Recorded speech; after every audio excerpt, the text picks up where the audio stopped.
महाराष्ट्राचे आराध्य दैवत आई तुळजाभवानी, छत्रपती शिवाजी महाराज आणि राजमाता जिजाऊ यांना वंदन करून आज मी थोडंसं वेगळ्या विषयावर बोलणार आहे. बाळांनो, तुम्ही सर्व शिवप्रेमी आहात, परंतु शिवाजी महाराजांचा एक सर्वात चांगला गुण मला तुम्हाला या ठिकाणी मी अभ्यासलेला सांगतो. कदाचित माझा अभ्यास अजून तेवढा झालेला नाही, परंतु अभ्यासे प्रगट व्हावे नाहीतर झाकोणी असावे हे तुकोबांनी सांगितलेलं आहे. अभ्यासे प्रगट व्हावे म्हणजे काय हो? चरित्र म्हणजे काय? चारित्र्य म्हणजे काय?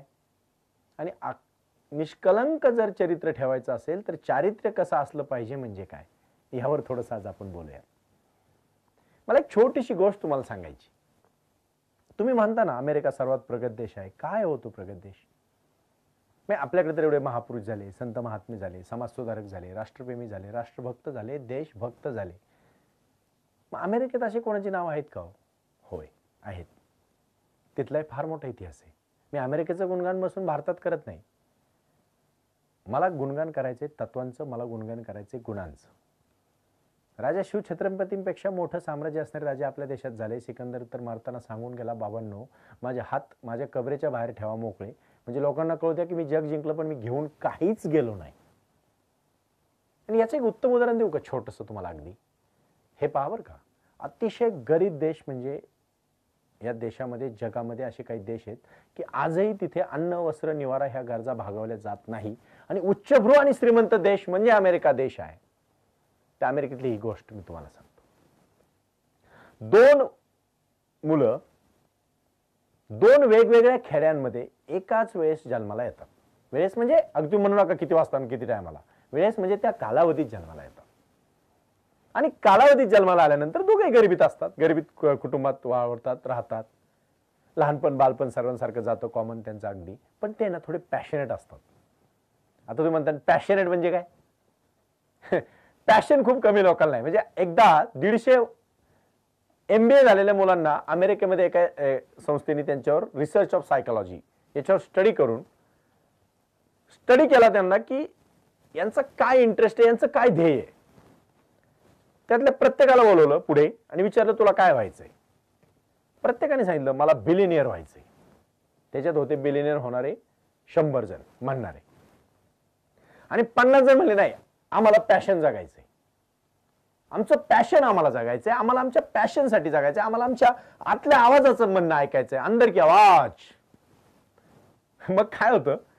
ठीक आहे, म्हणजे 100 जण काय म्हणतात मला बिलिनियर व्हायचंय, अरबपती व्हायचंय, खरबपती व्हायचंय, करोडपती व्हायचंय. 50 जण म्हणतात आम्हाला पैसे नाही कमायचे, आम्हाला आमचं पॅशन जगायचंय, आम्हाला मोठं व्हायचंय. पहा का गंमत. 15 वर्षानंतर त्या लोकांचा रिसर्च केला जातो, परत त्या 100 लोकांना बोलवलं जातं, 50 जणांना बोलवलं जातं. 100 पैकी फक्त 3 जण बिलिनियर होतात. आणि 50 जण जे असतात ना, जे पॅशन साठी जगणारे, त्याच्यातले 28 जण बिलिनियर होतात. पिकासोच्या एका चित्राला कितीतरी 1000 ऑफ करोड मिळतात. का मिळतात? MF हुसेन आयुष्य दिले त्या लोकांनी त्या पॅशन साठी, आयुष्य जगले ते. अमिताभ आज एवढ्या 76व्या वर्षी एवढं काम करतायत. आजही पवार साहेब 76 झाली पवार साहेबांची, 75 गेल्या वर्षी. आजही पवार साहेब तालुका ठिकाणी गावा पातळीवर जाऊन सभा घेत आहेत. पॅशन जगतायत ते. सक्सेस त्यांचा काउंट नाही होत बाबांनो, ते आपल्या ध्येयासाठी जगतात. आणि मग त्या 50 पैकी 28 जण आणि 100 पैकी 3 जण कोण जास्त आहे? पॅशन. आणि त्यातली ही पॅशन जगणारी 2 मुलं असतात. दोनही मुलं 10वी 12वी पर्यंत तिकडच्या भाषेत शिकतात, IB बोर्ड वगैरे काय असतील तिकडचे बोर्ड. आणि मग मात्र ते पॅशनेट होतात. एकाचं नाव असतं बिल गेट्स, मायक्रोसॉफ्ट माहिती ना सर्वांना, अरबो खरबोपती. आणि दुसऱ्याचं नाव असतं मायकल जॅक्सन. अरे तुम्ही म्हणतो तो पॉप गायक, pop singer, pop dancer. Yes, Michael Jackson. दोघंही अगदी 25-26 आपलं करिअर फायनल करून मोठ्या उंचीवर लागतात, कामाला लागतात, रात्रीचा दिवस करतात, पैसा कमवतात, नाव कमवतात, प्रसिद्धी कमवतात. पण दोघंही गरिबीतून येतात, दोघंही पॅशन जगतात, दोघंही पैसे कमवतात, दोघंही करोडपती होतात. पण म्हणजे आजची गोष्ट आहे, आणि तो तुम्हाला आजपासून शिवचरित्राची प्रेरणा घेऊन, छत्रपती शिवाजी महाराजांची प्रेरणा घेऊन तुम्हाला जगायचं आहे. महाराजांचं नाव नुसतं घ्यायचं नाही आजपासून. जर तसं कोणी घेतलं ना ध्येयाशिवाय, माफ करा, पण बोलण्याचा अर्थ असा आहे काहीतरी चांगलं घ्या आणि मग पहा बरं का काय होतं. मायकल जॅक्सनला नाव प्रसिद्धीच्या बरोबर व्यसन लागतात. ड्रग्स, वेगवेगळ्या प्रकारचे त्याचे बॅड हॅबिट्स, त्यांनी तो ग्रासला जातो आणि मग तो कर्जबाजारी होतो. आणि इकडे बिल गेट्स काहीही व्यसन करत नाही.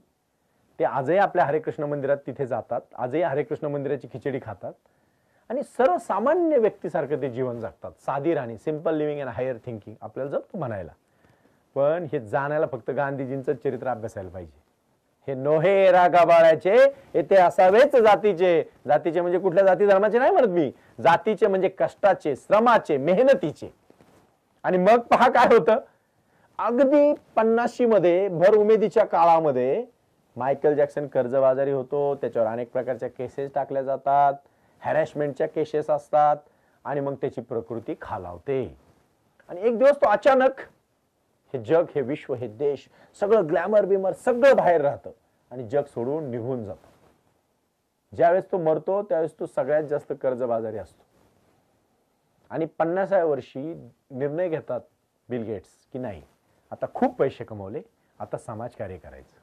आणि आपल्याच भारतामध्ये कितीतरी अशा दुर्धर आजारांवर ते आज एवढं मोठं फंडिंग करतात. एवढं बिल गेट्स आणि लिंडा फाउंडेशन त्यांनी काढलं. लोक म्हणतात तिकडे संस्कृती टिकत नाही, कुटुंब पद्धती. का बरं टिकली त्यांची? एथिक्स. आपण म्हणतो ना जमीन सोडून कधी जायचं नाही, जमिनीवर पाय ठेवले पाहिजे. त्याचं उत्तम उदाहरण म्हणजे मला यातून काय बोध द्यायचा आहे तुम्हाला की ज्ञान, पैसा, संपत्ती सगळे काही कमवा, पण चारित्र्य, निर्व्यसनीपणा आणि एखाद्या ध्येयाशी गाठून राहत असताना जमिनीवरचे पाय उडून देऊ नका. एवढं करा. एवढं बोलतो आणि थांबतो. धन्यवाद. Please share and like this video and subscribe our YouTube channel. Thank you.